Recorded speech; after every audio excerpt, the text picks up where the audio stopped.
Bonjour à tous, bienvenue sur Triple Menace. C'est Titon aux commandes comme d'habitude et comme d'habitude je suis avec mes deux compères. Salut Val, salut Quentin. Salut, salut. Bonsoir. Et aujourd'hui on accueille un invité spécial. On accueille Monsieur Benjamin. Salut Benjamin. Salut à tous. Et ben on va commencer tout de suite avec la question simple. Présente-toi, dis-nous ce que tu viens faire ici, de quoi tu viens de parler, même si c'est écrit en gros sur le live. Ça marche. Pour faire simple, en fait, moi, je suis rédacteur du coup dans la sphère basket. À la base, j'écris, on va dire, en saison régulière pour l'analyste et récemment, j'ai été contacté pour rejoindre la rédaction d'un projet un peu plus gros, un peu plus épanoui. Donc, The Playground, la version 3 est sortie assez récemment et moi, je suis là pour vous en parler un petit peu, vous présenter un petit peu la chose et vous parler de comment c'était de travailler. Hmm. Ah, j'ai mon ordi qui bug en termes de connexion, Ah, alors je m'excuse si jamais je loupe pour changer. Du coup, j'ai loupé la fin de ta phrase, Benjamin, mais t'es là pour nous parler du projet The Playground, et ça, je pense que tout le monde a bien compris. Voilà. Euh, J'aimerais d'abord demander à mes deux amis leur avis sur, après lecture sur The Playground. Qu'est-ce que vous en avez pensé? eh bien, c'est lourd, Val. tout simplement. Ah, ou Quentin. Quentin, vas-y. Désolé, je suis un peu Non, vite, mais ouais, t'inquiète, ouais. vas-y, vas-y. Vas-y. Et ouais, c'est très très lourd, hein. J'avais déjà lu les deux premières éditions, parce que du coup, là, c'est la troisième, et ouais, très très lourd. Puis bah, je laisserai Benjamin expliquer ce que c'est, quoi. Mais ouais, c'est très très bon projet à suivre et à lire de toute urgence. Hmm. Ouais, Val.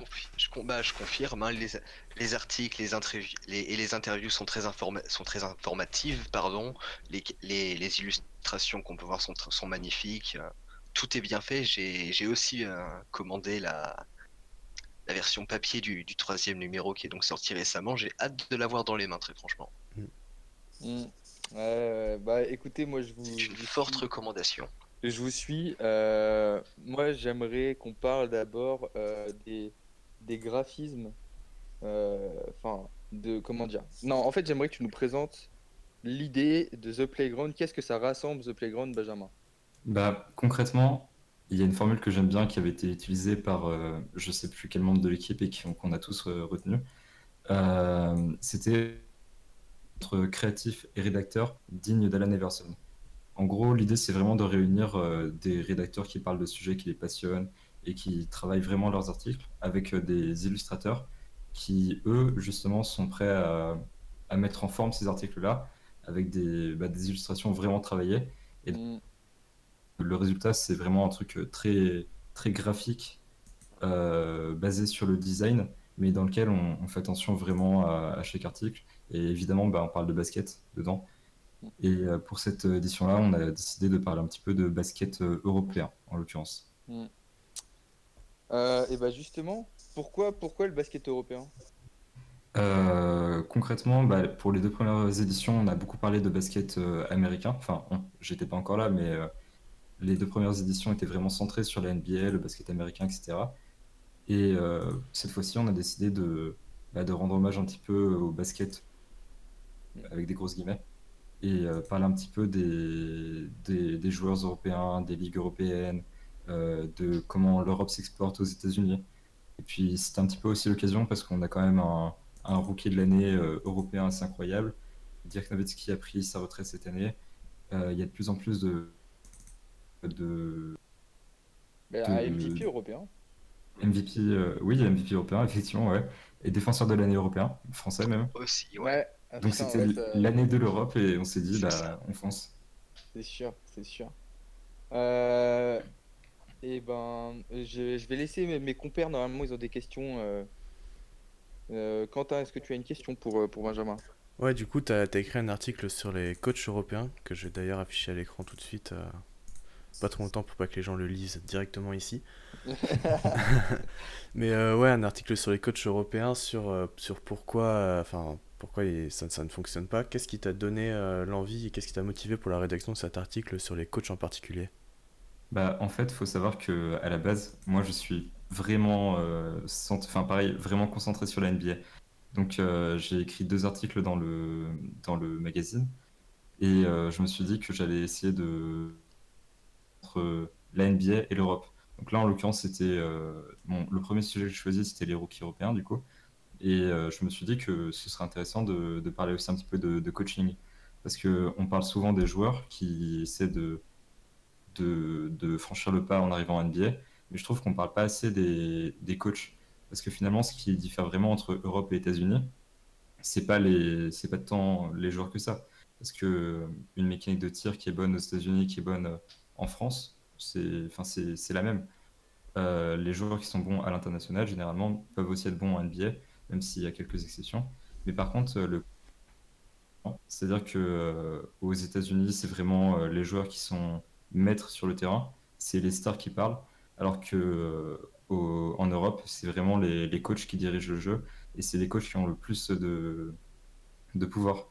Donc je me suis posé la question moi-même, est-ce qu'il y a beaucoup de coachs qui viennent d'Europe, qui ont réussi à faire des choses en NBA? Et à la base, c'était principalement pour moi, histoire de faire de la recherche, de m'informer un petit peu. C'est un sujet que j'avais envie d'approfondir et du coup, je l'ai attaqué comme ça. Très bien. Val, est-ce que tu as une question? Ouais, bah, j'ai une petite question aussi, un petit peu plus par rapport à l'équipe, globalement, comment ça se passe, comment est-ce que toi tu t'es intégré dans ce projet-là? Euh, et oui, l'ambiance, comment ça se passe globalement au sein de l'équipe de The Playground du coup? Alors, on a un projet amateur, du coup, il n'y a pas vraiment de... Enfin, on se met pas la pression ni rien. Ouais, C'est bah vraiment oui. ambiance bon enfant. Donc je suis arrivé dans l'équipe et pareil, je suis arrivé sur un serveur Discord en fait et déjà tout le monde m'a souhaité la bienvenue, c'était super sympa et enfin tout le monde avait l'air content que j'arrive et moi j'étais content de travailler avec tout le monde et vraiment il y a une bonne entente dans l'équipe qui fait que c'est se faire plaisir à soi. Donc concrètement au début on discutait un petit peu, on parlait de nos envies. Les créatifs justement ils disaient bah moi j'ai bien envie cette année d'illustrer Drazen Petrovic, par exemple. Mhm. On commençait tous à suggérer un petit peu des sujets. Alors, il faut savoir que moi, en fait, pour mes sujets, j'avais déjà des idées des mois avant l'annonce de la sortie du 3, parce qu'on m'avait rapidement parlé de l'éventualité d'un d'un numéro spécial Europe. Donc, Mhm. T'avais déjà quand réfléchi un petit peu dessus, ouais. j'avais vraiment réfléchi, mais depuis, enfin, ça faisait longtemps que j'avais envie de faire ça, donc j'étais Mhm. prêt. Et donc, ce qui s'est passé, c'est qu'on a commencé à mettre en place des duos. Donc, c'était plutôt dans le sens, les rédacteurs parlent de ce qu'ils ont envie de raconter, des articles qu'ils ont envie d'écrire, et les créatifs viennent contacter les rédacteurs pour leur dire, bah, ça me plairait bien de bosser avec toi là-dessus, j'ai envie d'illustrer ça. Ça te va si on essaie de faire ça? Et donc, en fait, il y a vraiment des duos totalement autonomes qui se sont mis en place à l'intérieur du projet. Et Ah, donc, à ok. partir de là, on bossait vraiment en tandem, même si on restait dans une équipe globale, les articles étaient surveillés et on essayait de récupérer enfin, d'avoir les avis des autres rédacteurs, des autres créatifs. Mais c'était Mhm. vraiment plus par duo qu'autre chose. Moi, ce que je trouve fou, c'est quand tu dis vous êtes une équipe d'amateurs qui se met pas la pression et tout.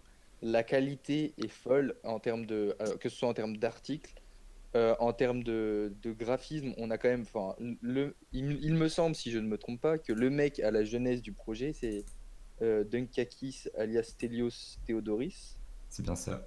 Et déjà, enfin. Comment est-ce que toi, t'es arrivé en contact avec lui? Enfin, est-ce que tu le connais d'avant? Est-ce que c'est lui qui est venu te chercher ou toi qui t'es proposé? Comment ça se Bah, passe quand on intègre The Playground? à la base, pour moi, c'est un peu particulier parce que la raison pour laquelle je connais The Playground et comment je suis rentré en contact avec eux, c'est qu'ils m'avaient contacté pour que je parle un petit peu de leur projet sur mon site à moi, du coup, Mhm. l'analyste. Donc, j'ai pu discuter un petit peu avec Stelios, faire une interview. Et Mhm. donc, en fait, je lui ai tout de suite dit que j'étais fan de ses créations. On est resté en contact. Et je lui ai dit que si il cherchait des rédacteurs, j'étais super motivé à l'idée de faire partie de l'équipe. Mhm. Donc, on est en contact depuis l'interview. Mais je suis surtout resté en contact avec Amandine, du coup, qui Mhm. bosse sur le projet aussi, qui fait plutôt de la photo et de la rédaction. Et c'est elle qui m'a proposé de venir m'insérer dans l'équipe. Mhm. Ouais, et puis tu vois, tu parles d'Amandine, c'est elle qui nous a contacté. Enfin, c'est avec elle qu'on discute, c'est un peu l'attaché de presse du truc. Je trouve que autour, comment dire, la promotion du projet, parce qu'il faut promouvoir ce projet. Genre le truc est juste monstrueux. Enfin, moi, j'ai aucun, je sais pas si on peut être objectif. Enfin, en tant que fan de basket, je sais pas si tu peux être objectif devant un projet comme ça. Des gens qui se rassemblent, qui font un truc de passionné et ça donne un truc aussi beau que ça. Et puis surtout avec, voilà, il y a une interview de Mini Touré, ça met des gens en avance. Moi, j'ai découvert, je vais écorcher son nom, du coup, il faut que je le lise. Attends, le basketteur d'origine, zut, j'ai perdu Alors, son nom. Angelo Tsagarakis. Merci, Angelo Tsagari, Voilà. mais tu vois que j'ai découvert, mais qui est un grand nom en fait. Et c'est ça aussi qui est cool, c'est que en tant que fan de NBA, plutôt, bah, tu découvres le basket européen. Bon, Miniatouré, je connaissais quand même, faut pas déconner. Mais, mais ouais, du coup, c'est assez fou comme projet. Et l'organisation a l'air très pro, mais au final, vous faites ça dans une détente. Mais bon, j'imagine que. Est-ce qu'il y a eu des moments de pression? Bah forcément, enfin, la pression elle vient surtout de nous-mêmes. C'est-à-dire qu'on a quand même des deadlines évidemment parce qu'il faut rendre le projet à un moment. Et du coup, c'est vraiment, on approche de la deadline. Et puis, moi, j'avais 2 articles par exemple. Et donc, j'ai vraiment commencé à bosser mon article sur les coachs européens. Et j'ai pris du temps pour le faire. Sauf que Hmm. du coup, quand j'ai commencé à écrire mon article sur les rookies européens, j'avais moins de temps pour le faire. Donc là, je me suis vraiment mis la pression. Donc on a vraiment cette pression-là des deadlines, mais il n'y a pas de... C'est Amandine en fait et donc Thibaut pour cette édition qui vont surveiller un petit peu les deadlines, qui vont encadrer le projet. Mais ils mettent vraiment pas la pression, ils rappellent quand même les choses parce qu'il faut, Hmm. mais on se sent pas vraiment obligé, enfin on n'a pas de contraintes en fait, on est Ouais, c'est tous très motivés, bienveillant comme organisation. c'est ça.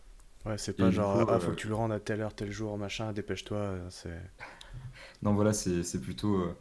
En fait, on est tous d'accord pour dire que, enfin, on était conscient des deadlines bien avant et on fait tout notre possible pour les respecter parce qu'on n'a pas envie de pénaliser les autres et donc la pression, elle est vraiment là parce qu'on n'a pas envie de faire tâche dans un projet pour lequel il y a tellement de gens qui se donnent à fond. On bosse pour être à la hauteur des autres en fait. Mais Hmm. du coup, au niveau de l'organisation, ouais, pour reprendre un peu ça, en fait, c'est super carré. Je me suis vraiment senti très bien encadré et tout est bien pensé, tout est vraiment travaillé, tout est fait de manière très professionnelle.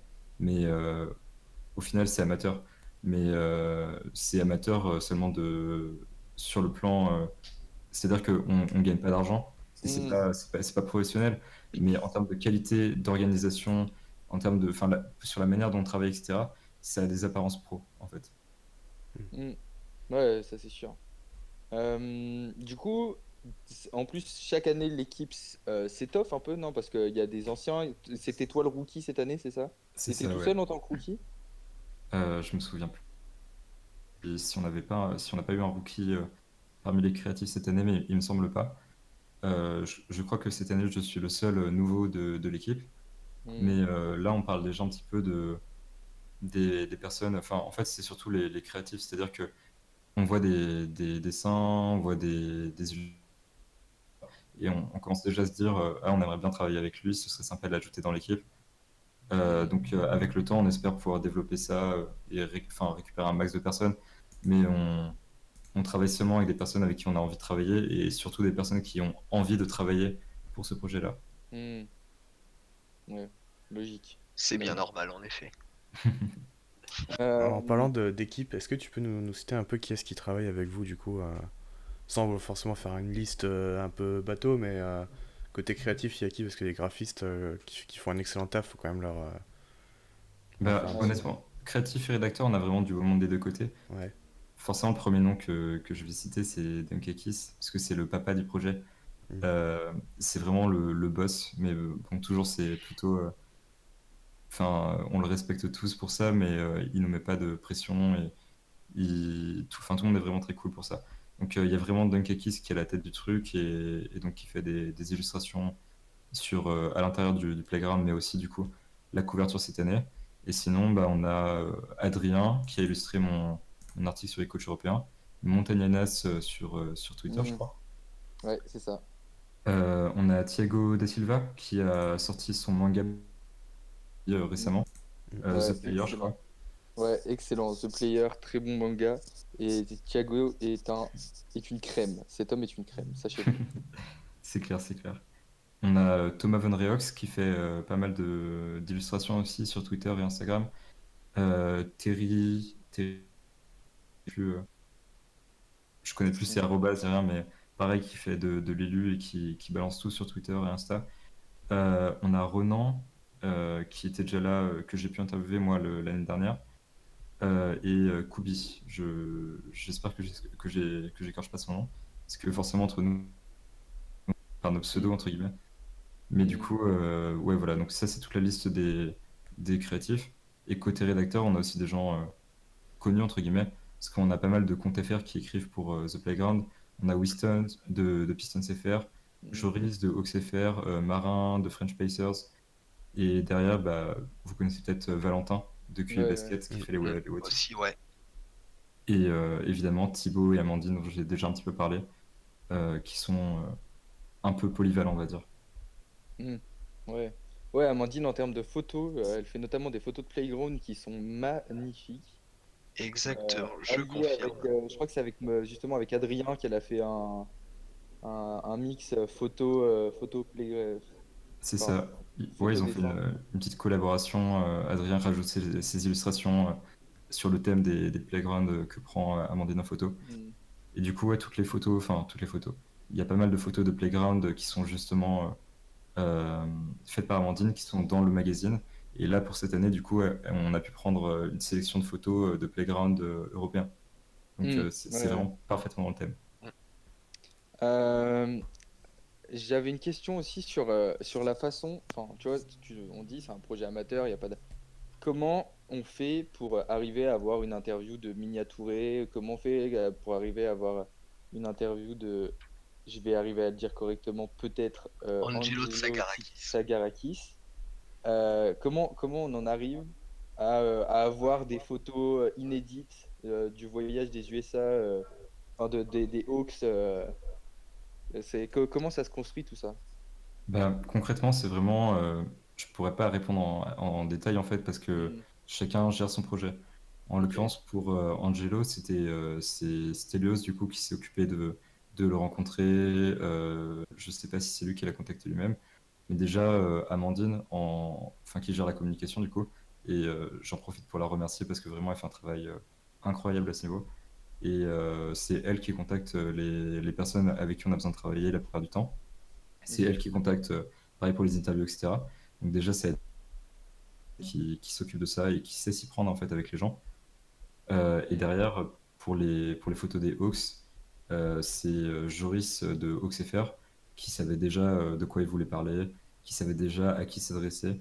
Et donc, il s'occupait de contacter directement Scott, j'ai oublié son nom, c'est un peu dommage, mais il s'occupait du coup de le contacter pour avoir les photos exclusives du voyage. Et du coup, chacun a géré son propre truc. ouais, c'était Scott Cunningham, C'est ça, voilà. ouais. Ouais, du coup, en fait, c'est le truc qui est fou, c'est que chacun a sa, comment dire, sa spécialité. Et il faut voir aussi qu'en plus, on parle d'un truc gratuit fourni par des gens qui sont pour certains professionnels dans ce qu'ils font. Enfin, si je me trompe pas, tu m'arrêtes, mais il y en a qui sont pros, non? Notamment dans les graphistes. Franchement, je saurais pas du tout dire Tu saurais pas? qui fait quoi, mais c'est bien possible, ouais. Ah ouais, l'équipe, elle est concentrée sur The Playground, on parle pas du reste. Bah, on parle pas trop de nos vies en dehors des projets basket, des projets illustration, etc. Hmm. Enfin, on n'a pas eu enfin, en tout cas pas quand je suis arrivé, de moment de présentation. Bonjour, je m'appelle Benjamin, je suis Ouais, ok, étudiant, ok. machin. Hmm. Du coup, on les connaît seulement de par leur projet. Mais je pense que oui, il y en a plusieurs qui sont pros dans ce qu'ils font. Je pense à Thiago aussi qui a sorti son manga. Et il me semble que c'est ce qu'il fait pour vivre en fait. Ouais, ouais, ouais, bah ouais, ouais, ça, je confirme. Pour le coup, Thiago, je le connais plutôt, enfin, je le connais plutôt bien. Par Twitter, on a déjà échangé pas mal de fois. Et en tout cas, c'est ce qui lui le fait rêver de vivre de ça, il me Je semble. l'avais interviewé par rapport à son manga justement. Et il me semble que bah, c'est son objectif. Et je sais pas s'il est déjà atteint ou pas. Mais en tout cas, il me semble bien qu'il est illustrateur, enfin graphiste professionnel. Dac. Quentin, Val, est-ce que vous avez des questions Ah non, non, je Non, laisse perso- Aval. non, bah demain, écoute, sur le projet, j'ai pas de questions particulières. J'ai écouté religieusement Ouais. la petite conversation. Bah, du coup, on te propose de passer à un petit question-réponse NBA, basket. Ça Euh, marche. Ça te va? Ouais, parfait. Quentin, je te laisse commencer. Ouais, moi j'aimerais savoir comment t'es devenu fan de basket et de NBA, enfin, NBA basket en général, quoi. Alors, j'ai une histoire avec le basket, en fait. Il faut savoir que mon tout premier contact avec le basket, c'est un peu ridicule, hein, mais c'est parce que j'ai regardé un manga qui est assez connu, Kuroko's Hmm, Basket. ouais. Ah, le sang. C'est la première fois que je me suis intéressé au basket. Forcément, j'avais déjà vu, j'y avais déjà joué rapidement dans la rue, quoi. On m'en avait un petit peu parlé, etc. Mais c'est la première fois que je m'y suis vraiment intéressé. Et du coup, c'est à ce moment-là que tout a commencé, on va dire. Donc, je me suis un petit peu intéressé au basket. Et au début, c'était assez tranquille. C'est-à-dire que je tombais sur des vidéos. En l'occurrence, c'était les finales de Hit en 2015, si je dis pas de bêtises. Et j'ai vu des replays des matchs et je suis tombé amoureux du sport. Donc, je suis arrivé vraiment dans un contexte super, enfin parfait pour tout fan NBA. Je suis arrivé au début des finales de 2016, Cavaliers contre Hmm. Warriors, et j'ai commencé à suivre à ce moment-là. Donc forcément, j'ai commencé à suivre sur une série de matchs qui étaient incroyables. Ouais, une série de malades. Et donc forcément, Ouais, bah, tu tout de commences suite, très très fort. bah, c'est forcément, ouais. Et puis, du coup, j'entre dans le bain avec du grand LeBron, du grand Kyrie, du grand Steph, etc. Et j'ai commencé à suivre la NBA la saison d'après.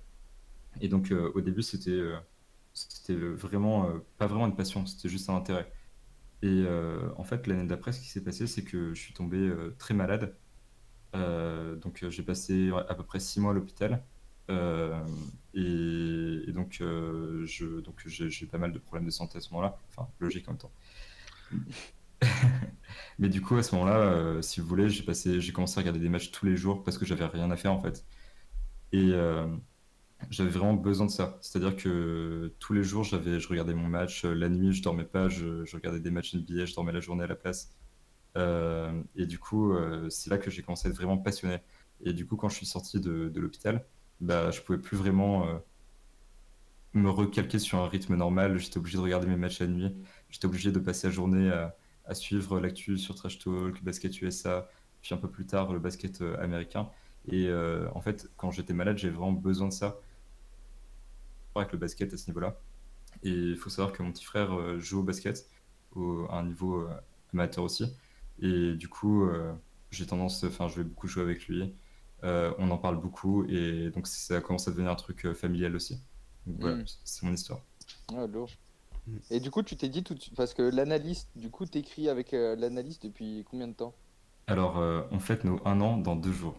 Donc, Ah, bah, bon c'est encore assez anniversaire. récent. Merci Un beaucoup. petit peu en Ouais. avance. Mais du coup, à quel moment tu t'es dit, en plus parce que, donc déjà, tu avais tout ce temps où tu regardais, et à quel moment tu t'es dit en plus, je veux écrire? Est-ce que t'as, comment dire, une envie de devenir journaliste sportif, ou c'est juste, voilà, tu t'es dit, c'est la NBA, je veux écrire dessus tant que je peux? En fait, l'envie de devenir journaliste sportif, elle est venue après que j'ai commencé à écrire. À la Mhm. base, en fait, je parlais tout le temps de basket.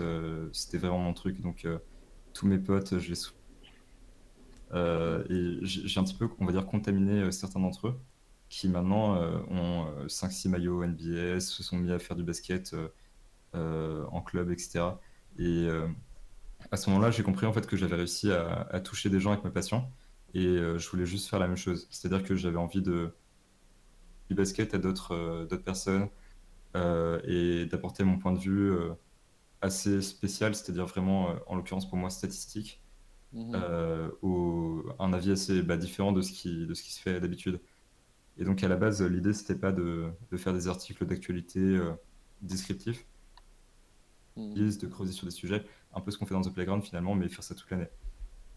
Et donc j'ai commencé à faire ça un petit peu tranquillement en octobre dernier, et c'est devenu un truc de plus en plus important dans ma vie, et maintenant, bah, j'ai envie de faire ça tout le reste de ma vie, quoi. Ouais, c'est, c'est plutôt un beau projet. Je pense qu'on est nombreux comme ça, hein, mais Ah, Je suis ben il particulièrement faut. déterminé. Je pense que si t'as la passion et que t'as l'envie et la déterre, il n'y a pas de raison. C'est sûr, c'est sûr. Val, est-ce que tu as une question?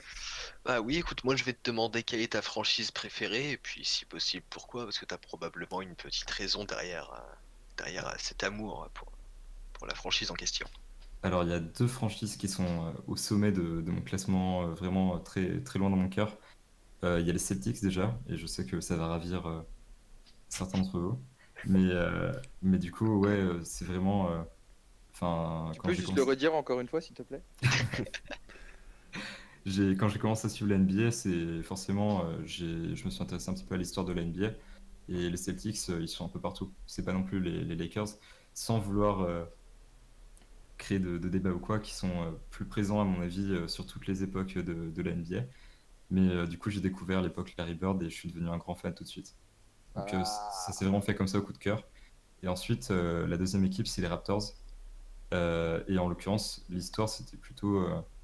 J'aimais pas du tout cette équipe. C'est-à-dire que j'ai commencé à suivre la NBA, je regardais leurs jeux, ça m'intéressait pas du tout. C'était une franchise sans histoire.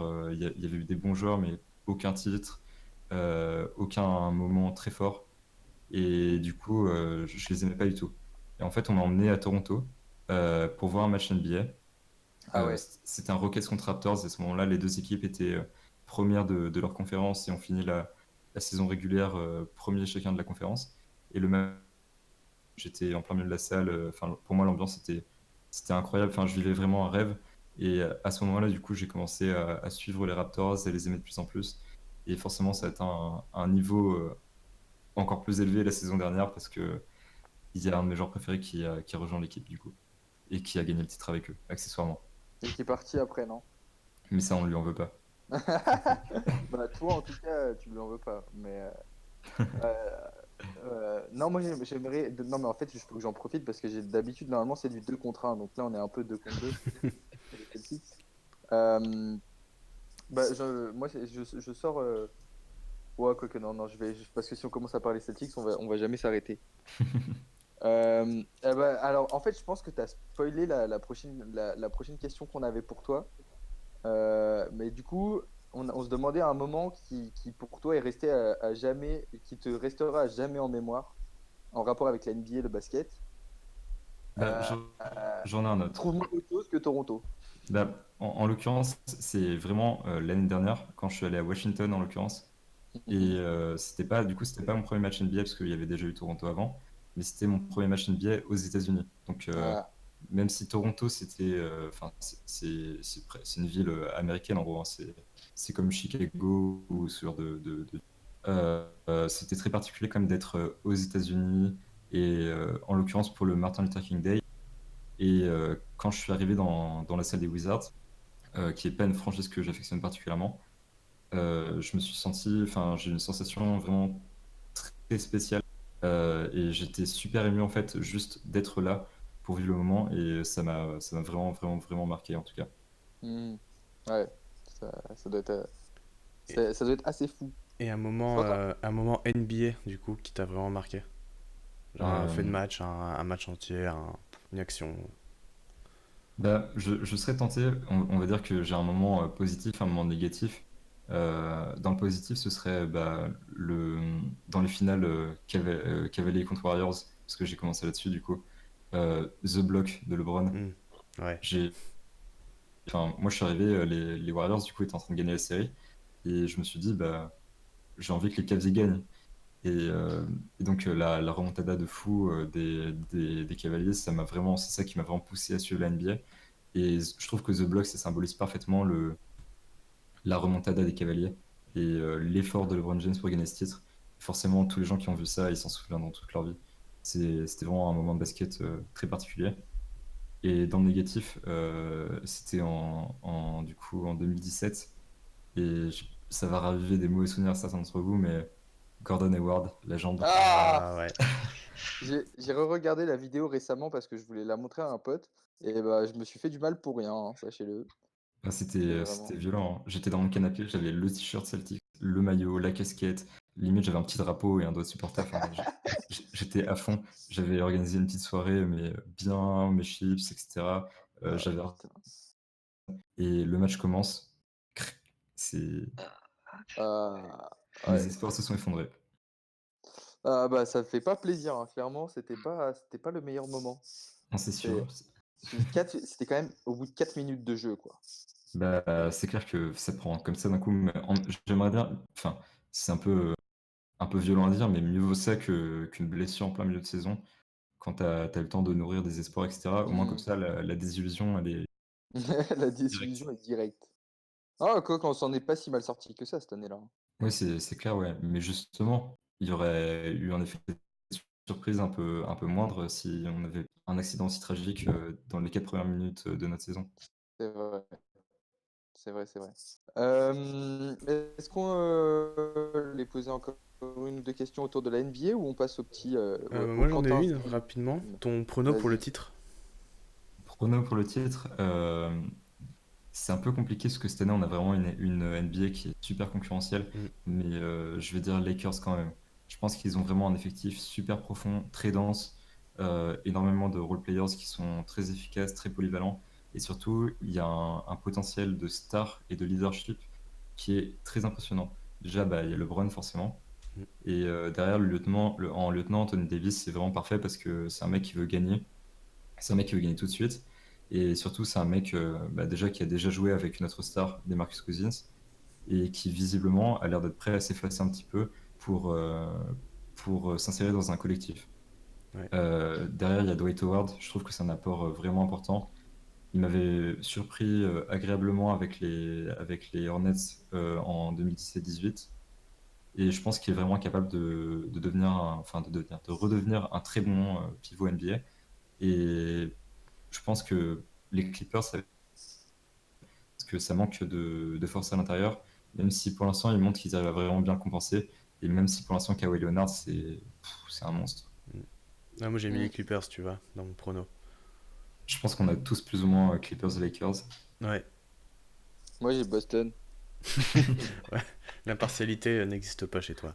Je pense Non. quand même à Milwaukee, honnêtement, je vais pas Mm. vous mentir, je pense Ouais, ils ont leur chance aussi. ouais, carrément. Après, par rapport au star system, un peu, où t'as peut-être besoin de deux stars pour gagner. C'est C'est ça. c'est ce qui leur manque, quoi. Middleton, il est pas à ce niveau-là, quoi. Ouais, c'est sûr. Mais c'est une équipe qui est totalement construite et je pense qu'on peut pas mieux l'encadrer que ça. Enfin, forcément, si tu ajoutes 4 All-Stars autour de lui, Ouais. c'est forcément plus efficace. Mais je veux dire, c'est vraiment la meilleure équipe possible pour lui dans les conditions que les Bucks avaient pour la construire. Mm. Et donc, je pense que s'ils doivent gagner un titre avec Giannis, c'est avec cette équipe-là. Ouais. C'est vrai que ouais, les Lopez, enfin Lopez par exemple, tu vas pas en voir un tous les ans, quoi, de mecs comme ça qui va pouvoir te faire deux contres par match et en plus te mettre trois tirs à trois points, quoi. Ouais, et puis dans une autre équipe, en plus, ce serait pas un joueur aussi important. Mm. Et là, en l'occurrence, il est vraiment sublimé par la présence d'Antetokounmpo qui, lui, est très pour son poste, il joue un peu partout, mais qui a des grandes qualités athlétiques et qui arrive à compenser toutes ses lacunes, mais qui n'a pas les qualités qu'a Brook Lopez, justement. Ils sont vraiment très complémentaires. Mm. Mm. Puis Lopez qui a quand même des capacités au poste, ça on a tendance à l'oublier parce que l'année dernière il a pris que des 3 points, mais il l'a montré encore hier contre les Rockets, mais il a des capacités au poste, enfin, il a mis 10 000 points avec les Nets en jouant poste bas, donc faut pas l'oublier C'est non plus. ça. Ouais, c'est un vrai intérieur aussi, Mm. hein, c'est sûr. Mm. Est-ce qu'on passe aux questions rapides sans développer? Vas-y, t'as pas besoin de réfléchir du coup, et tu me dis la Shotgun. C'est première qui shotgun. te passe par la tête, enfin par la tête. C'est Ça un peu tes marche. préférences, quoi. Il y en a pas beaucoup, hein, mais Bon, du coup, il y en a une qu'on voulait faire, mais qui, du coup, on a déjà les réponses, c'est Magic ou Bird. Bird, forcément. Ouais, évidemment, vu que t'es fan des Celtics.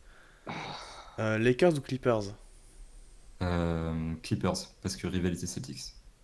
Hmm, Logique là aussi. intéressant. Mhm. Giannis ou Harden? Giannis, tous les jours. Jokic ou Embiid? Embiid, je suis pas fan de Jokic. Ah ouais, je crois que t'es la Et première ouais, personne que j'entends dire ça. je sais. Il y a pas de mal, il y a pas de mal à ça. Une dernière, jeu dans le périmètre ou jeu à l'intérieur? Ah, jeu à l'intérieur. Ouais, t'es fan Ah, Gros des... moi, fan des bourrins. Vraiment, c'est mon style de jeu préféré. Ouais, les moi grands pivots. j'en ai une ou deux autres pour toi. Vas-y, je t'en prie. Durant ou LeBron? LeBron, Irving ou Walker? Irving, forcément. Tatum ou Brown? Non, mais Euh, il va faire tous les joueurs des Brown, Celtics. Brown. Voilà, c'est spécial, mais Jalen Brown, c'est un de mes joueurs préférés. Attends, j'en ai une autre. Justice ou Guy Wade? C'est un Il piège, a- ça, non? Ah bah c'est toi qui. Bah, je vais dire Justice, mais juste Yes. pour le kiff. Yes. Merci. Je sais bien que ça ça, fait monsieur. plaisir. On est Je très, sais. très grand fan de Winslow ici. Mais je sais, Ouais. je sais bien. Bon, bah voilà. Euh, Je sais pas si vous en avez d'autres, les gars. Non. Écoute, non, je pense on peut avancer, je pense. Euh, Quentin, Passons. il me semble que c'est ton tour. Ouais, on va faire un petit quiz. Bon, pas bien compliqué, hein. Du coup, je vais vous poser, pardon, à chacun votre tour une question. Vous avez 2 chances pour répondre. Si vous répondez correctement à la première fois, vous avez 3 points. Et sinon, si vous répondez correctement à la deuxième, vous avez 1 point. Ok. Messieurs, est-ce que vous êtes prêts? Ouais. Je suis prêt. Bah, écoute, je vais commencer par Benjamin, du coup, l'honneur aux invités. Oui, c'est l'invité. Au bout de combien de matchs Tony Parker est-il devenu titulaire? Ouh, 15 matchs. C'est moins. 12. Non, c'était 5.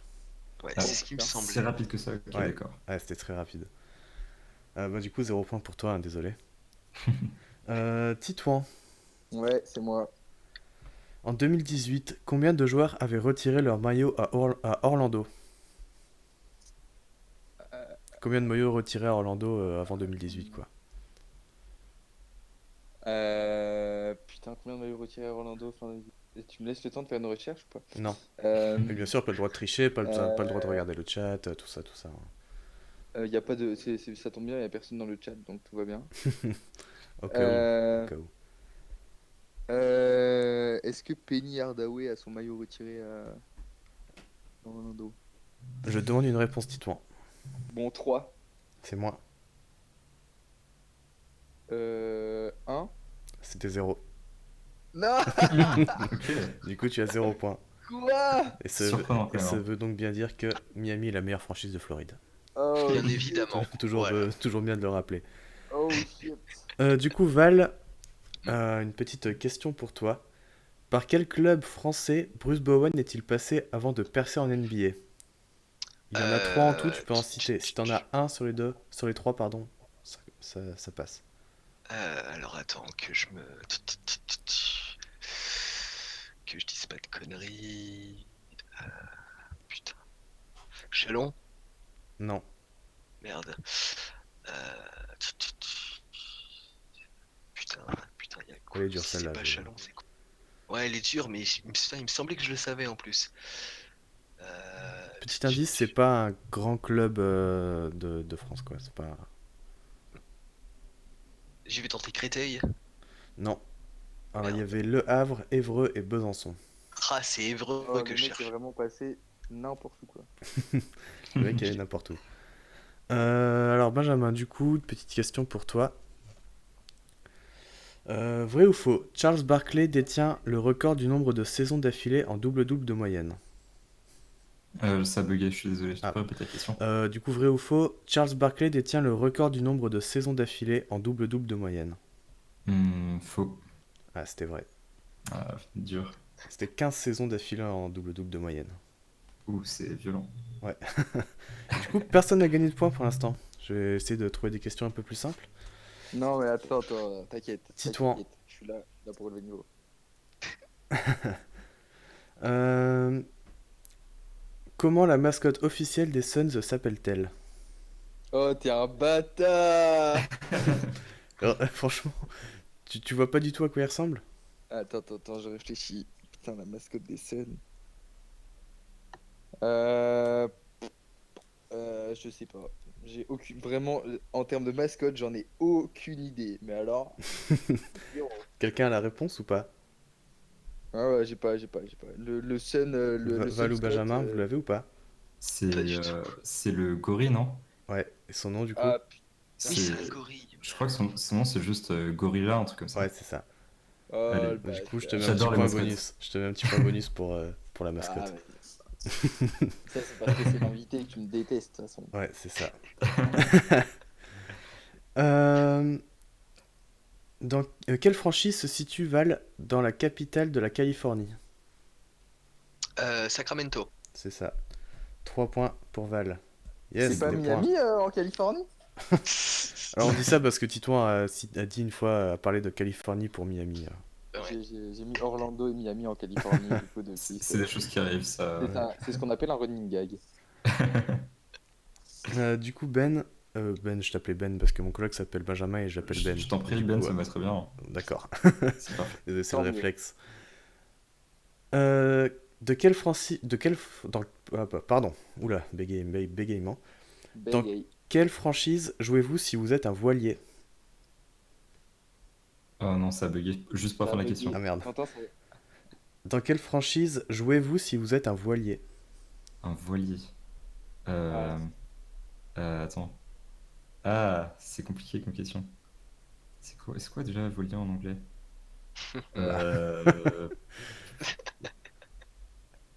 Euh... Pouah, j'ai aucune idée. Vraiment aucune idée. Ah ouais? Tu veux pas en tenter une un peu au hasard?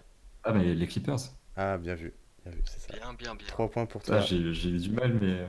Mais c'était là, ouais. Du coup, on passe à Titouan. Titouan, va falloir que tu marques des points là. ouais, t'inquiète, je suis là. Alors, Titouan. Qui surnommait-on l'agent zéro au milieu des années 2000? Gilbert Arenas. Oui, 3 points pour toi. Ah, ça va, tranquille. Val. Quel joueur les Blazers ont-ils sélectionné devant Kevin Durant lors de la draft 2007? Greg Oden, C'est bien ça. Coup Ah, dur. bâtard. qui est Ça, passé c'est- un petit peu par Miami après d'ailleurs. Ouais. Ça te J'espère fait que aucun 6 fan points. des Blazers ne nous écoute parce que punaise, comment je me tirerais une balle à leur place. Ça picote, Oh là hein, là. ça Ouais, picote. faut pas oublier qu'ils ont raté Michael Jordan aussi, hein. C'est un running gag hein, chez eux la draft comme ça. Ouais, c'est clair. Benjamin, du coup. Qui est le meilleur passeur de l'histoire des Pélicans? Euh... Pouh. Non, Meilleur je passe- sais. Bah, je vais dire. Est-ce qu'on compte aussi les autres époques? On va dire que c'est New Orleans. Ok. Du coup, j'imagine que c'est Chris Paul. Ouais, bien joué. Ok, parfait. Putain, Trop je l'avais facile. aussi. Donc du coup, tu as 7 points, Val est à 5 points et Titouan à 3 points. Tout est encore jouable. Bah du coup, Titouan, Mhm, une c'est petite moi, question pour toi. toujours. Qui a contré le plus de tirs en carrière dans l'histoire des playoffs NBA? Tim Duncan. Oui, bien joué. Est-ce que tu sais Ok. combien à peu près? Ça, c'est juste comme ça. 1437. Oh, t'es très haut là. 987. Non? Non, c'était 568. Ah oui, d'accord, je suis vraiment très loin. Non, je sais pas, je lui fais confiance, tu vois. Je me dis, Ouais, mais bon. il a quand même fait des playoffs pendant 20 ans. Hein. C'est vrai qu'il a fait beaucoup C'est de vrai. campagnes de playoffs. Et à partir de Euh, là, Val. Alors, Val, qu'est-ce que je vais te poser comme question? Attends, parce que celle-là elle est trop facile. Kobe Bryant ou Michael Jordan? Lequel des deux a mis le plus de points en carrière en NBA? Oh putain, faut que je me refasse le classement là rapidement. Je crois que c'est Kobe. C'est bien Kobe. Je me suis fait une Tu petite. as... Alors, messieurs, ça va être le dernier tour. Aïe, aïe, aïe. Ah, On clutch, a, clutch, ouais, clutch. on a Benjamin à 7 points, on a Val à 9 points et on a Titouan à 6 points. Encore un complot pour me faire perdre. Je Peut-être que tu es juste mauvais. Ah, Ah, ça parle mal. je vais rien dire sur ta maman parce que je l'aime beaucoup. Calme-toi Absolument pas. avec ma maman. Voilà. Alors, du coup, c'est à Benjamin. Mhm. Je t'écoute. Alors, excuse-moi, je galère un peu avec mes fiches. Dans quel sport Joel Embiid était-il destiné à briller avant de se mettre au basketball? Oh là là, c'est compliqué de savoir Je quand. sais, je sais. Je vais dire, bah, normal le foot. Non. Moi j'ai un Attends, il y indice. a une J'ai deuxième, un il y a une indice. deuxième chance quand même. J'ai un indice. Non, mais j'ai un indice pour lui. Vas-y. C'est mon sport. Oh, l'escroc. Quel indice. Waouh. C'est un indice de ouf, ça. Hein. C'est vrai ou pas? C'est vrai ou Ah, pas? c'est vrai. Voilà. Ça veut dire que je connais la réponse. Alors C'est un attends, sport de ballon, si tu veux un vrai indice.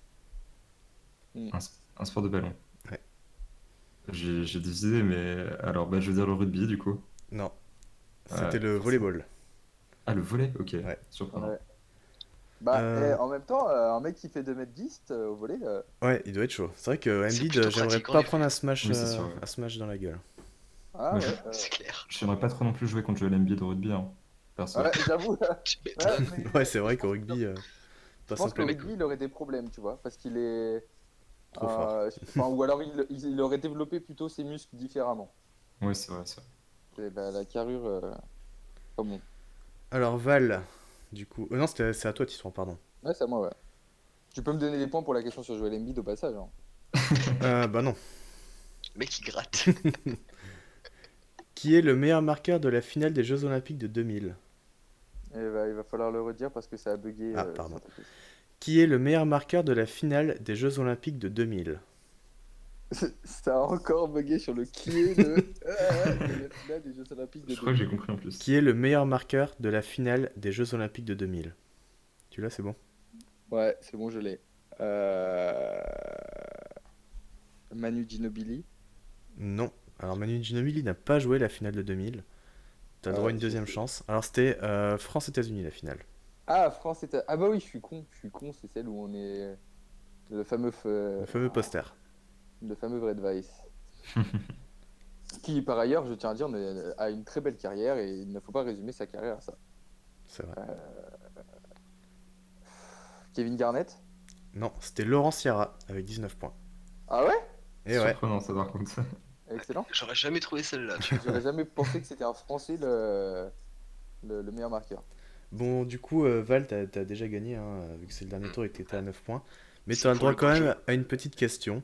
Ah. Vrai ou faux, il existe un joueur NBA qui s'appelait Little et qui n'était pas très grand.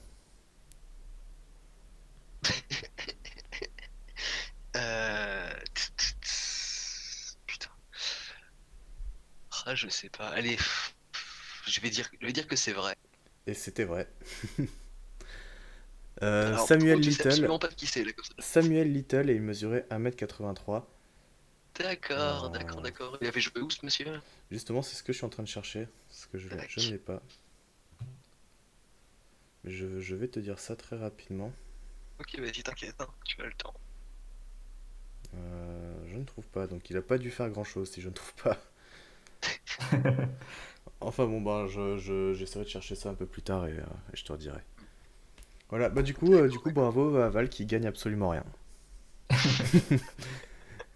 Mm. Voilà, C'était pour le beau jeu, écoute. voilà, c'était Il pour le pourrait beau jeu. gagner, il pourrait gagner une version physique de The Playground, mais non, ce ne sera pas pour lui. Puis il l'a Voilà, déjà de toute acheté. façon, voilà, j'ai déjà commandé, donc Il l'a déjà. Oui. Bon, après ce quiz et ma victoire retentissante, bien sûr, pour changer. Euh, Benjamin, si tu veux rester avec nous pour parler prolongation de contrat ou si Avec grand plaisir. eh ben écoute, on va parler prolongation de contrat et notamment des dernières qui, pour certaines, ont bien amusé. Ah oui, on a bien rigolé, mais Il toi y en a peut-être un qui peu se sont moins. bien marrés.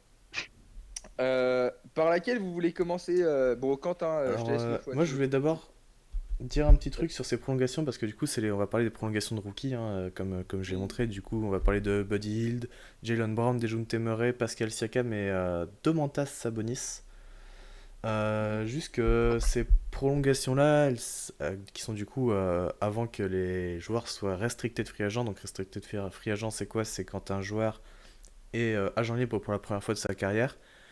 Du coup, il peut signer quelque part, mais son équipe peut matcher le contrat offert par une autre équipe et du coup le garder.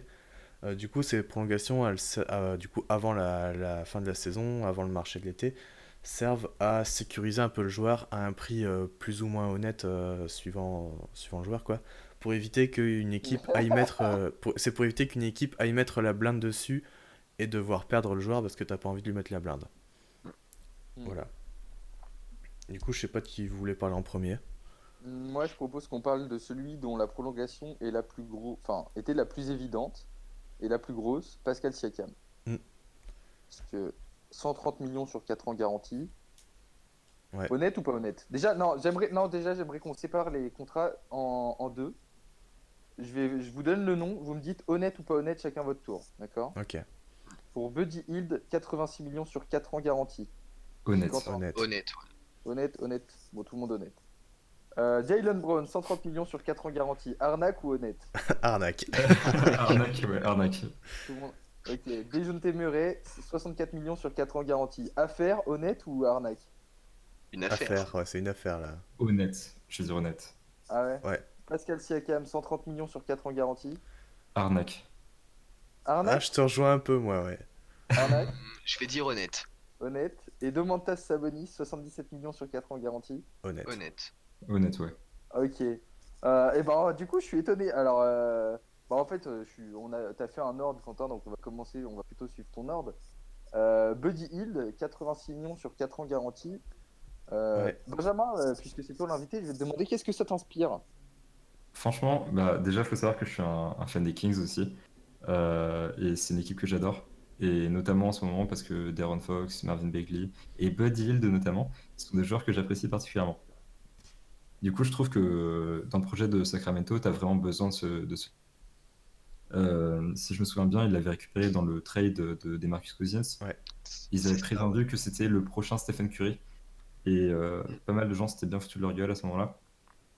Et justement, bah, Buddy Hield, depuis, il a fait que fermer des bouches. C'est ça. C'est un des meilleurs tireurs de la NBA en termes de âge. Et il est encore relativement jeune. Il a 25 ans, si je dis pas de 26. bêtises. 26, il me semble. Ouais, Ok. 26. Ouais. 26 en ce cas, c'est pareil. Mais non, c'est pas pareil. Mais 26 ans, c'est quand même relativement jeune. Et c'est vraiment pour moi un élément essentiel.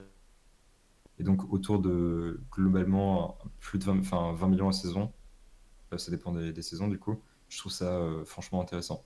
Et en plus, si je dis pas de bêtises, c'est un contrat, les valeurs descendent. C'est-à-dire Ouais. que ça commence autour de 25 millions et ça finit autour de 19 millions. Donc si le joueur doit être tradé plus tard, c'est la trade parce que c'est le genre de contrat qui est souvent super apprécié. Mm. Ouais, aussi à Voilà. noter que du coup il y a 86 millions garantis, mais qu'il y a plusieurs bonus dedans. Les bonus likely, donc c'est les bonus qui sont atteignables, genre je crois que dedans il y a top 10 de tireurs à 3 points de la ligue, C'est ça. des trucs comme ça, qui Playoff peuvent, aussi. qui peuvent le faire monter à 94 millions, et il y a les unlikely, du coup, qui ont moins de chances d'arriver, par exemple All-Star ou Final NBA, et qui peuvent faire monter à 106 millions. Mais bon, 106 millions, il y a quand même peu de chances que ça arrive du coup. Mm. Et le salaire est dégressif, comme tu l'as dit, donc ça c'est vraiment top. Bravo Vlade Divac. Ouais, comme quoi il y en a qui doutaient de lui pendant un moment, le GM fou de Sacramento. Mais bon. Val, est-ce que tu as quelque chose à rajouter sur ce contrat? Non, bah écoute, j'ai rien à rajouter, hein, si ce n'est que pour moi, Hield mérite totalement d'être payé à cette mesure-là par rapport à ce qu'il a fait depuis qu'il est arrivé aux Kings, surtout la saison dernière, hein. Après, je pense que vous en avez très bien parlé. Hmm. Eh ben, écoute Val, je vais me tourner vers toi pour parler de... Enfin, je vais pas vraiment me tourner parce que comme on n'est pas dans la même pièce, c'est compliqué. Ça va être un peu compliqué, en effet, je te l'accorde. Mais pour parler de ce contrat que vous avez tous qualifié d'arnaque, je parle bien sûr du contrat de Jaylen Brown. Est-ce que 130 millions sur 4 ans? Alors, quel- je voudrais juste rajouter que 130, du coup, c'est pareil, c'est avec tous les bonus. C'est avec tous les bonus. Ouais. Mais il a 103 millions sur 4 ans de garantie. Il a 4 millions de bonus probables et 8 millions de bonus unlikely, donc pas probable. Ce qui d'ailleurs ne monte pas du tout à 130 millions. Je viens de faire le Bah, ça calcul, lui fait 115. ça devient Ah, un peu. donc, Ouais, ça reste une bah, donc arnaque. vous avez totalement exagéré. Bah oui, en plus on l'a dit. Tiens. Oh là là, bah, c'est plus du tout une arnaque. Ouais, si, ça reste une arnaque. Bah oui, quand même, ouais. Je pense que je reste aussi sur Laissez-moi l'arnaque. sauver ma baraque là, laissez-moi sauver ma baraque. Du coup que Val, donc ce contrat à 115 millions plutôt que 130. Bah, au-delà de du fait de l'avoir qualifié d'arnaque, pour moi, le fait que ce contrat-là soit un petit peu trop élevé, c'est que malgré les qualités de Jalen Brown, notamment défensives et athlétiques, qui sont là, hein, qui sont indéniables, je pense qu'il n'a pas encore atteint le calibre en tant que joueur pour être payé à plus de 20 millions, tout simplement, malgré que les contrats NBA ont tendance à quand même bien flamber ces dernières années. Maintenant, Danny Ainge, je l'avais dit, hein, c'est un pari sur l'avenir, donc clairement c'était plus pour sécuriser le joueur et vraiment éviter de se retrouver avec un contrat encore plus lourd posé par une équipe qui aurait eu beaucoup de cap juste pour faire chier les Celtics, comme on a pu voir par le passé avec les Nets notamment. Donc voilà, c'est un risque parce que tu mets un montant qui est sûrement un peu trop élevé, mais en même temps, d'un côté, t'as pas trop le choix parce que c'est une partie intégrante de ton avenir. Je pense que toi, comme Ben, vous serez d'accord avec ça. Hmm. Ouais, Ouais, bah effectivement. ça. Hmm. Ouais, Mais après, JJ. le problème, c'est que du coup, tu niques un peu ton cap parce que t'as Tatum qui va C'est devoir être sûr. prolongé aussi et qui lui a Mm. clairement peut-être un meilleur upside que Brown, notamment peut-être pas défensivement, mais offensivement, ouais.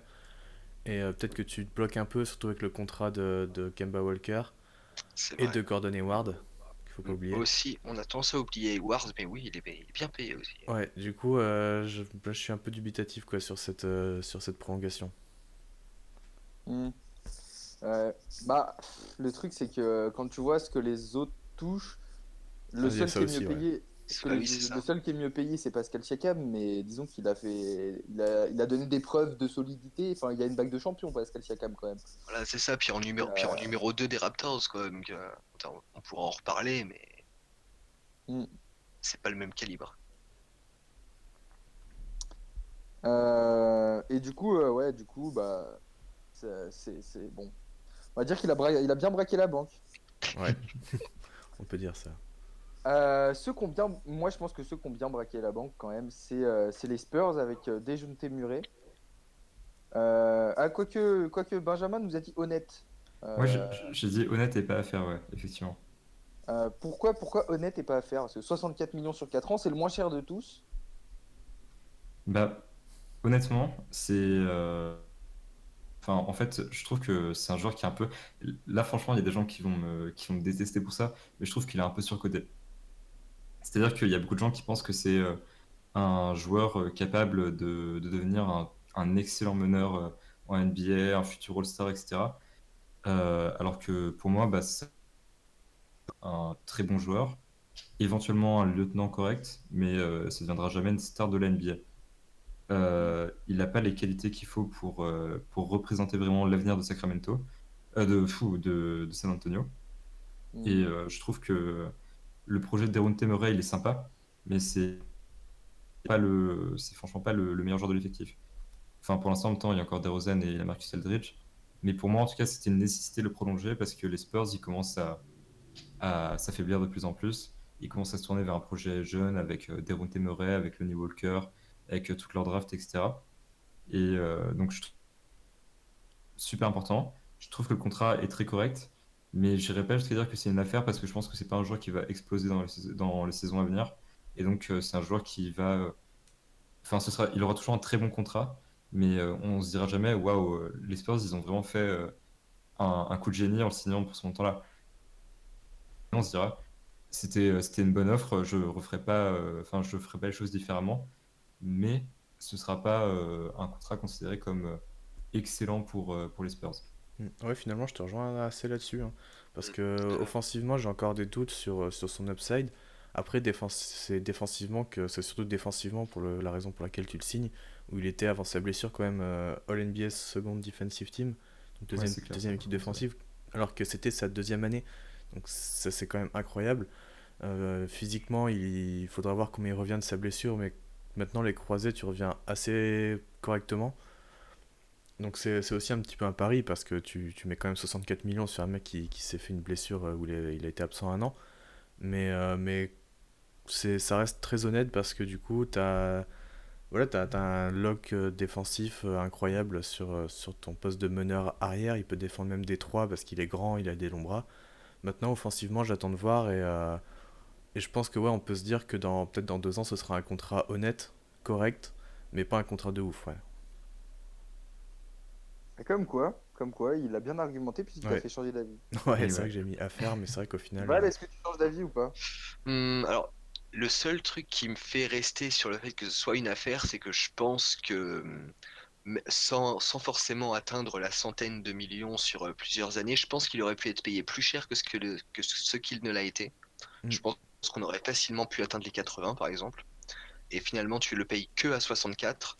Bon, après, c'est les Spurs. Il y a toute une culture du sacrifice, qu'il soit financier ou du sacrifice du temps de jeu. Enfin, simplement une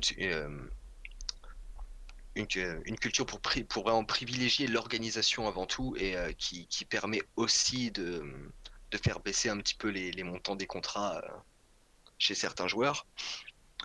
Donc ouais, c'est ça qui me fait me dire que c'est potentiellement une affaire parce que Dejounte Murray, malgré le fait que je vous rejoins totalement sur le fait que c'est pas un joueur qui risque de devenir non plus forcément une grande star de la ligue d'ici les prochaines années, mais il y a quand même pas mal de hype autour de lui, je pense, et il aurait pu avoir un plus gros contrat que ça, sans atteindre forcément des valeurs astronomiques. C'est ce qui me fait dire que c'est quand même un très bon coup pour l'Espérance. ouais, c'est vrai que même cet été, en fait, enfin l'été prochain, du coup, il y a une équipe qui aurait très bien pu mettre même 100 millions et au final, là, il est sécurisé pour beaucoup moins cher, du coup. C'est ça. Ok. Passons au petit Pascal Siakam. Vous êtes deux à m'avoir dit arnaque pour 130 millions sur 4 ans. Vous voyez pas Pascal comme le futur FP de Toronto? Benjamin? Alors franchement, bah déjà, enfin, 14 et je pense que enfin, il y a des gens qui sont prêts, enfin, qui m'attendent en bas de chez moi avec des battes de baseball par rapport au propos que je vais tenir là maintenant. Mhm. Mais en fait, cet été, on a eu pas mal de prolongations, donc qui sont pas des extensions de contrat rookie pour le coup, mais qui étaient un petit peu du même ordre sur des ailiers de type Tobias Harris, Middleton notamment. C'est des contrats qui sont énormes en fait, bon, beaucoup plus gros que celui de Siakam, mais on a tous un peu crié au vol en voyant Middleton signer un des plus gros contrats de l'histoire de la NBA, alors que pourtant il fait un lieutenant tout juste correct pour Giannis Antetokounmpo. En fait, pour moi, Siakam, c'est un joueur qui est de ce calibre-là, qui est vraiment un très bon lieutenant, en l'occurrence, qui est un très bon lieutenant de Kawhi Leonard, et qui accompagnerait parfaitement ce genre de star vers un titre. Mais c'est pas un joueur qui, pour moi, peut vraiment émerger comme le franchise player de la franchise.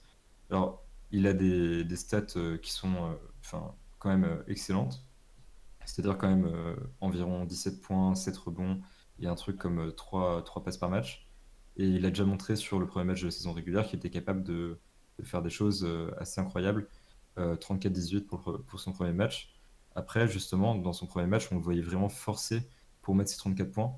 Et ce nouveau contrat et ses nouvelles responsabilités, en fait, ça lui était vraiment monté à la tête, comme si c'était devenu la meilleure option offensive de Toronto dans toutes les situations de jeu. Et pour moi, il n'a pas le potentiel offensif de pouvoir scorer contre des grosses défenses qui se concentreront sur les en playoff.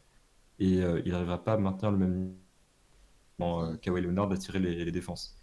Alors franchement, 35 millions de dollars pour sa dernière année de contrat, je trouve ça beaucoup trop élevé. Et pour une équipe qui est pas compétitive, en tout cas selon moi, dans les équipes à venir, je trouve qu'avoir un joueur comme ça, qui est aussi bien payé, malgré le fait qu'il y ait personne autour de lui pour vraiment l'accompagner vers le titre, enfin, je trouve ça franchement pas bon pour les finances des Raptors et pour leur management à long terme. Ouais, je suis assez d'accord. Après, moi, j'irais pas dire jusqu'à arnaque de ouf, quoi, bien sûr. Mais, euh, mais ouais, moi, j'ai des doutes en fait sur le fait qu'il puisse être vraiment le leader de Toronto, qu'il puisse devenir un vrai franchise player qui tourne à 25 points, 8 rebonds et 4 passes. J'ai vraiment des doutes là-dessus. Et bah, j'attends qu'il me prouve le contraire, hein, bien sûr. Mais ouais, tout le monde a un peu crié enfin, crié genre ouais, c'est normal, il mérite et tout. Ouais, mais voilà, comme tu l'as dit, ce sera un très bon lieutenant, mais s'il a pu faire la saison qu'il a fait l'année dernière, c'est aussi parce que Kawhi a libéré tellement d'espace, tellement de... Enfin, en playoff, c'était incroyable, tout tournait autour de Kawhi quand il avait la balle. Et du coup, il libérait tellement de place, même pour les Van Vliet, pour tout le monde en fait. Et Siakam a tellement profité de ça, de l'intelligence de Kawhi aussi, qui peut la lâcher pour un mec qui coupe ou pour un mec à 3 points. Je trouve que du coup, on surcote un poil Siakam là, à cause de ça. Val? Bah, je rejoins totalement les propos qui ont été dits, hein. Maintenant, les quelques nuances que j'émettrais, et c'est pour ça que j'ai qualifié ce contrat d'honnête, c'est déjà, je pense que tu n'avais pas vraiment le choix, Ouais, ça c'est sûr, parce par que contre, t'avais pas le choix. t'avais pas le choix, il fallait que tu lui offres. Alors, bon, 130 sur 4, c'est beaucoup, on est tous d'accord, hein, mais il fallait que tu lui offres un gros contrat parce que typiquement c'est sur lui que tu vas miser pour les prochaines années. C'est ton plus gros atout à développer. Et aussi parce que là, on parle à l'instant T. Et je pense quand même que même si on n'est peut-être pas sur un joueur qui va devenir un franchise player incroyable et capable de ramener les Raptors au niveau, ne serait-ce qu'assez proche du niveau qu'ils ont atteint la saison dernière, je pense quand même qu'il y a quand même un potentiel qui est vraiment là et qui peut en faire un joueur qui sera All-Star quelquefois, je pense. À voir après. Après, ça peut très bien être All-Star titulaire plusieurs fois ou All-Star sur le banc, hein, tout dépend. Mais je pense qu'on peut vraiment avoir un joueur de ce calibre-là avec de vraies qualités qu'il va pouvoir développer. Et qui sait, hein, ne serait-ce que dans 2 ans, si ça se trouve, il nous aura fermé nos bouches parce que monsieur tournera en 23 points, les 9, 10, 11 rebonds, et il sera en passe de devenir un joueur, vraiment un joueur majeur des Raptors et de la conférence Est au moins, pour ne pas dire de toute la NBA, parce que ce serait s'emporter un petit peu. Mais j'ai quand même envie d'y croire et c'est pour ça que je reste sur un contrat honnête malgré tout, malgré qu'il soit très élevé. Je vois, je vois. Bah écoutez, merci pour votre avis. On va terminer avec Domantas Sabonis. Je vous avoue que là, maintenant qu'on a parlé de tous les contrats, j'ai plus aucune idée de ce que vous m'avez dit, mais je crois que c'était honnête, c'est ça, hein. Ouais. Ouais, c'était honnête pour tout Je le monde, crois que hein. c'est ça, ouais. Bon, ça va, ça me rassure que on est à peu près d'accord tous. Bah Benjamin, les Pacers font une bonne, c'est les Pacers, hein. Les Ouais. Pacers font une bonne C'est affaire. ça. Qu'est-ce que tu en penses de ce petit joueur Pour moi, c'est quand même à nuancer, c'est-à-dire que j'ai dit que comment dire, que c'était honnête, parce que je trouve que le montant est pas délirant, c'est un joueur qui est quand même plutôt jeune, il a 23 ans, je trouve que il s'insère bien dans le système des Pacers, donc enfin, je trouve ça honnête comme contrat. Après, c'est un joueur qui pour moi a le potentiel de redescendre aussi vite qu'il est monté. C'est-à-dire que au Thunder, il était considéré comme un joueur tout juste correct. Il est arrivé aux Pacers et c'est devenu un nouveau, enfin un excellent joueur de banc ou même dans le 5 majeur. C'est devenu un jeune extrêmement intéressant d'un coup pour tous les fans des Pacers et pour tous les observateurs. Et pour moi, en fait, il suffit juste qu'il soit dans de moins bonnes conditions pour son point de départ et chuter vraiment bas. Après, déjà, il a fait un match très rassurant récemment, enfin son premier match de la saison. Il a quand même marqué 27 points et 13 rebonds, et honnêtement, je pensais pas qu'il en était capable. Honnêtement, offensivement, je pense qu'il a des limites. Je le vois mal jouer avec Miles Turner pendant beaucoup de saisons. Mhm. Donc, je comprends pas tout à fait. Il y avait des histoires de trade pour les côtés Pacers. Ils parlaient de l'envoyer quelque part. Et je trouvais ça beaucoup plus cohérent. Et donc, ça m'a surpris et un peu déçu de voir qu'il était prolongé. Après, je trouve quand même que le montant est honnête par rapport aux qualités du joueur. Mm. Moi, je suis assez d'accord avec toi, sauf peut-être sur le point en attaque. Il va pas devenir un attaquant de ouf, hein. Mais il a un petit jump shoot, il a quelques moves au poste et il est assez intelligent pour savoir la ressortir quand il faut. Et à côté de ça, c'est un excellent rebondeur, hein. L'année dernière, je crois qu'il prend 9 rebonds par match en 23 minutes. Et dans toutes les stats de pourcentage de rebond, tout ça, il était vraiment dans les top 10-15, alors qu'il jouait justement 22-23 minutes. Donc ouais, moi je trouve ça très honnête. Après, j'ai aussi des doutes sur le fit avec Miles Turner. J'attends de voir pour ça. Mais moi je suis totalement confiant sur Sabonis et sur le fait que son contrat il le vaut carrément. Et 77, c'est largement bien. Enfin, c'est très bien, quoi. Ok. Val, un petit avis? Bah écoute, franchement, j'aurais rien à ajouter parce qu'ils ont tout dit, hein. Sabonis, hein, on est sur un joueur avec pas mal de talent, encore jeune que tu peux quand même pas mal développer parce qu'il a que 23 ans. Mhm. 77 millions, bah j'ai pas le montant exact par an en tête, mais t'es sur moins de 20 millions, c'est quand même Mm. Mhm. pour le joueur que ça peut devenir. Je pense vraiment qu'on est sur un bon deal. Je pense vraiment qu'on est sur un bon deal. Il a prouvé qu'il était qui faisait vraiment partie intégrante de ce collectif des Pacers qui marche plutôt bien, Mhm. qui a bien marché la saison dernière. Donc je pense que je pense que la prolongation, malgré les rumeurs de trade, me paraissait assez nécessaire quand même par rapport à son apport. Je vois. Ouais, Bon, moi, je bah voulais écoutez, les gars. Ouais, juste revenir aussi sur du coup, les rumeurs de trade qu'il y a eu. Je pense que le vas-y. trade était très compliqué parce que, il avait un tout petit contrat, enfin, toujours encore cette saison du coup, mais c'est du 3 millions, je crois, la saison. Et échanger un mec aussi fort, mais qui a un contrat aussi faible, c'est-à-dire qu'il C'est- faut c'est- que les équipes adverses mettent beaucoup aussi, enfin, mettent beaucoup, enfin, dans le sens en contrepartie, mais du coup, les Pacers doivent rajouter pour matcher les salaires, ce qui du coup ne les arrangeait pas du tout, et je pense que c'est le ça. trade était vraiment impossible.